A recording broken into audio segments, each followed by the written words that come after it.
ముఖ్యమంత్రి చంద్రబాబు నాయుడు గారి మీద గత వైఎస్ఆర్సీపీ హయాంలో నమోదు చేసినటువంటి ఆ యొక్క ఫైబర్ నెట్ కేసుకు సంబంధించి ఆంధ్రప్రదేశ్ సిట్ అధికారులు కావచ్చు, దానికి సంబంధించి కేసును పూర్తిగా క్లోజ్ చేయాలంటూ ఆ యొక్క పిటిషన్ దాఖలు చేసినటువంటి నేపథ్యంలో మాజీ ఏపీఎస్ఎఫ్ఎల్ ఫైబర్ నెట్ చైర్మన్గా పనిచేసినటువంటి గౌతమ్ రెడ్డి దానికి ఖండిస్తూ హైకోర్టులో పిటిషన్ దాఖలు చేయడం జరిగింది.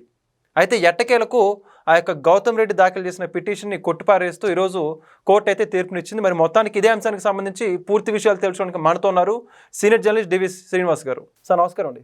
నమస్తే సార్, ఈ మధ్య గత వైఎస్ఆర్సీపీ ప్రభుత్వ హయాంలో చంద్రబాబు నాయుడు గారి మీద నమోదు చేసినటువంటి కేసులకు సంబంధించి ఒక్కొక్కటిగా క్లోజ్ చేసుకుంటున్నారు, చంద్రబాబు నాయుడు అధికారం అడ్డు పెట్టుకుని ఇదంతా కూడా చేస్తున్నారని చెప్పేసి మాజీ ఏపీఎస్ఎఫ్ఎల్ చైర్మన్ పూనూరు గౌతమ్ రెడ్డి కోర్టులో ఒక పిటిషన్ దాఖలు చేసి ఏదైతే ఫైబర్ నెట్ కేసుకు సంబంధించి ఆయన దాఖలు చేసిన పిటిషన్ కొట్టిపారేసిన నేపథ్యంలో అధికారాన్ని అడ్డం పెట్టుకుని అధికారులందరూ కూడా ఆయన కోసం పనిచేస్తున్నారని చెప్పేసి మాట్లాడుతున్నాడు గౌతమ్ రెడ్డి.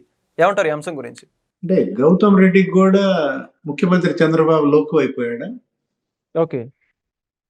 ఈ రోజు అతను మాట్లాడుతూ చంద్రబాబుని పిరికి పందని, తను పెట్టిన కేసు ఎత్తేసారని, మూసేశారని, ఆ ఫైబర్ నెట్ కేసు అతను మాట్లాడుతున్నాడు.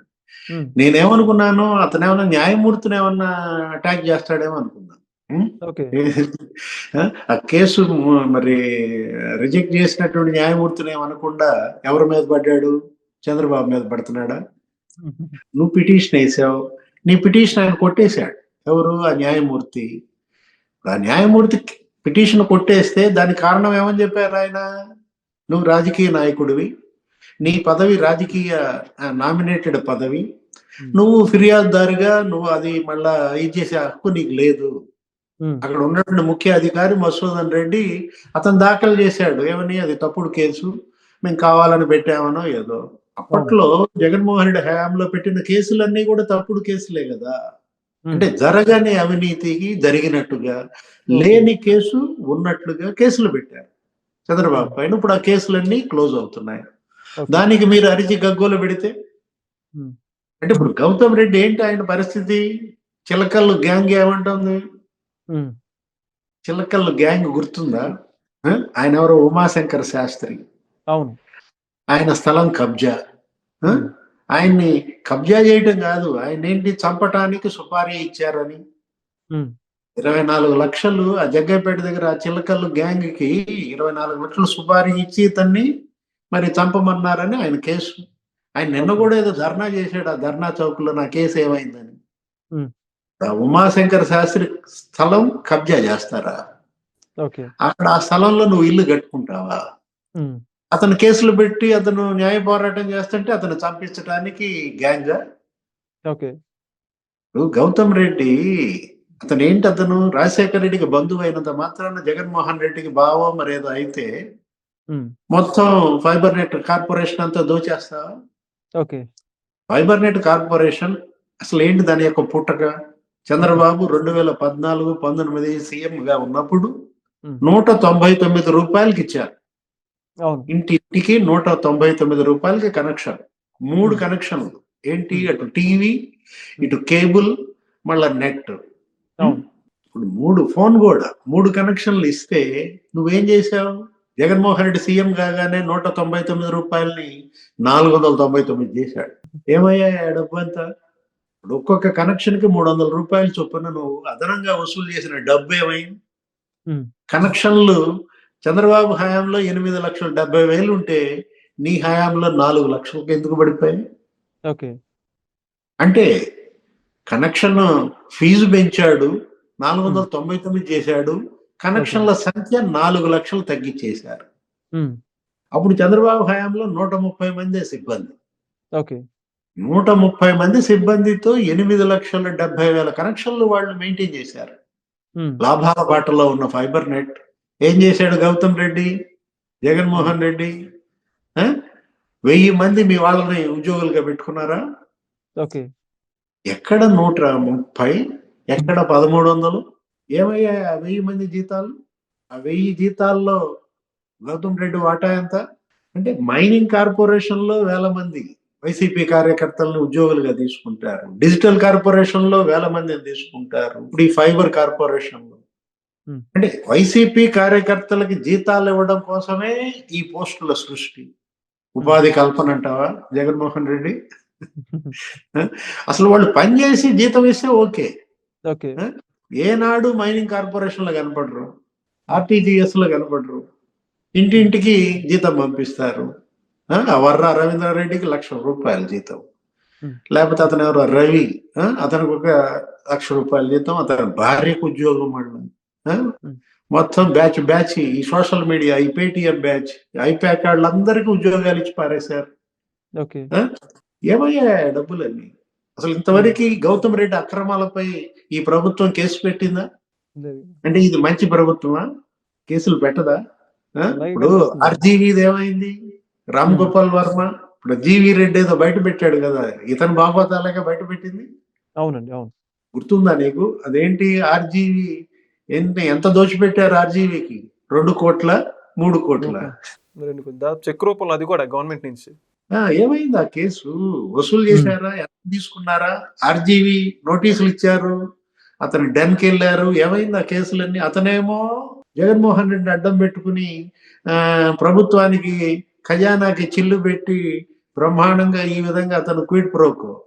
ఓకే. ఇప్పుడు ఆర్జీవికి జగన్మోహన్ రెడ్డికి ఉన్న క్విడ్ ప్రోకో ఏంటో చెప్పాలా గౌతమ్ రెడ్డి? ఓకే. నువ్వు కాదు బాధ్యుడివి?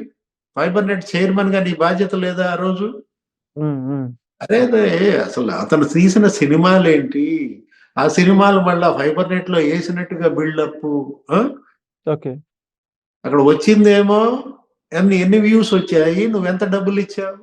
వీటన్నిటిపైన ఇవాళ విచారణ జరపాలా, లేకపోతే మరి ఈ విధమైన విమర్శలు ఎదుర్కోవాలి ముఖ్యమంత్రి చంద్రబాబు. ఏంటి పెరిగి పందని, కేసులు ఎత్తేస్తున్నాడని. ఏంటి మీరు పెట్టిన కేసులు ఆయన పైన, చంద్రబాబు పైన పెట్టిన కేసులు అవి కేసులేని అసలు జరగని అవినీతి. అప్పుడు ఆ స్కిల్ డెవలప్మెంట్ కార్పొరేషన్ ఏమంటాడు పొన్నవల్ సుధాకర్ రెడ్డి? నిన్ను కూడా మాట్లాడాడు కదా, నిన్ను కూడా వాదనలు వినిపిస్తున్నాడు. మరి ఆ సంజయ్ ఎక్కడున్నాడు? జైల్లో ఉన్నట్టున్నాడు సంజయ్, ఇంకా బెయిల్ ఇచ్చినట్టు లేరు.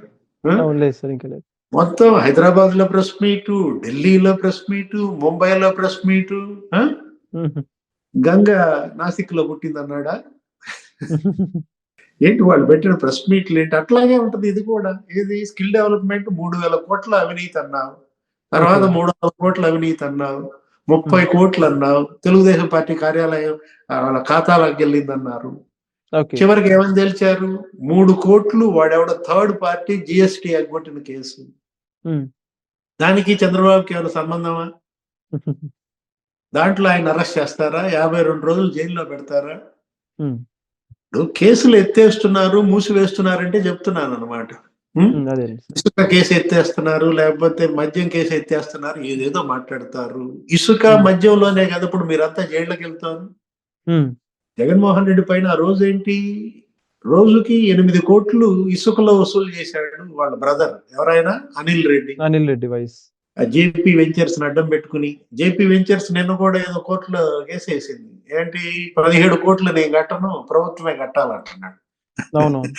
గ్రీన్ ట్రిబ్యునల్ జేపీ వెంచర్స్ మీద 17 కోట్లు ఫైన్ వేస్తే నాకు సంబంధం లేదు, అది గవర్నమెంట్ కట్టుకోవాలంటున్నాడు. కట్టుద్దా మరి మీ మంచి ప్రభుత్వం?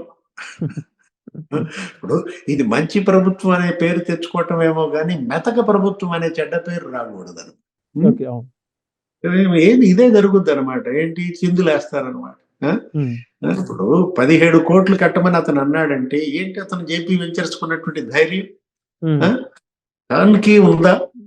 ఇప్పుడు అనిల్ రెడ్డి మొత్తం 175 నియోజకవర్గ ఎమ్మెల్యేలో ఇన్ఛార్జిలో వైసీపీ వాళ్ళంతా ఆ రోజు ఇసుకలో దోచేశారని కదా. 19,000 కోట్ల అవినీతి ఇసుకలో జరిగిందని శ్వేతపత్రం చెప్తాను, వైట్ పేపర్ వేశారు. మద్యంలో ఎవరు అరెస్ట్ అవుతున్నారు? ఇప్పుడు మద్యం కేసు చంద్రబాబు పైన పెట్టామంటారు, మరి మీరు ఎందుకు అరెస్ట్ అవుతున్నారు?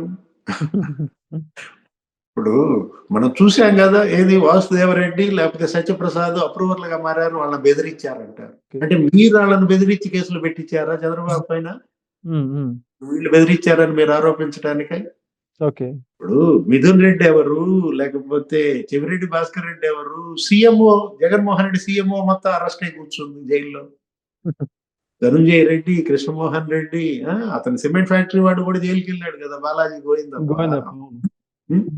అంటే ఒకటి వీళ్ళు అవినీతి అవినీతి అంటుంటే కేసులు మూసేస్తున్నారంటే చెప్తున్నాను. అసలు రింగ్ రోడ్ వేశారా? Inner ring road Amaravati. Ring road మీద ఒక కేసు అంటారు. అంటే వేయని రింగ్ రోడ్డు, జరగని భూ సమీకరణ కేసు పెడతాడు జగన్మోహన్ రెడ్డి. ఓకే. కేసు పెడతాడు, మళ్ళా కేసు క్లోజ్ చేశారని గగ్గోలు పెడతారు. ఇక్కడ ఏంటి, ఇప్పుడు మనం చూసాం, నిజంగా రింగ్ రోడ్డు మీద కనుక కేసు పెట్టాలంటే ఎవరి మీద పెట్టాలి? హైదరాబాద్ ఔటర్ రింగ్ రోడ్ లో చచ్చిపోయిన రాజశేఖర రెడ్డి మీద పెట్టాలి. లేకపోతే మీ బాబాయ్ బతుకున్నాడు సుబ్బారెడ్డి, ఆయన మీద పెట్టాలి. అక్కడ కదా మీ బాబాయ్ కుబేరుడు అయిపోయింది. ఔటర్ రింగ్ రోడ్ అష్టవంకర్లు తిప్పాడు, సుబ్బారెడ్డి భూములు ఎక్కడ ఉన్నాయో వాటన్నిటి మీద ఔటర్ రింగ్ రోడ్డు నడిపాడని కదా ఆ రోజు మీ నాన్న మీద ఆరోపణలు. వేసిన రింగ్ రోడ్ అది, ఉన్న భూములు అవి, వాటి మీద ముందు విచారణ జరిపించుకోండి కావాలంటే. వేయని రింగ్ రోడ్డు, జరగని భూ సమీకరణ, చంద్రబాబుని అరెస్ట్ చేస్తారా, జైల్లో పెడతారా? దానికి కదా మీకు 11 సీట్లకు పతనమైంది. ఏదైనా గౌతమ్ రెడ్డి లాంటి వాళ్ళు ఇవాళ ఏంటి, ఉమాశంకర శాస్త్రి అతనికి న్యాయం చేయాలా? అతని స్థలం కబ్జా అయినటువంటి ఆ స్థలానికి ఏం చేస్తారు? అతనికి ఆ స్థలం ఇప్పిస్తారా? ఆయన ఇల్లు కూలేస్తారా? చిల్లకల్లు గ్యాంగ్ సంగతి ఏంటి? ముందు అది తెలుసండి. Okay, okay. Thank you so much sir. నమస్తే. Please subscribe to Leo News for more videos.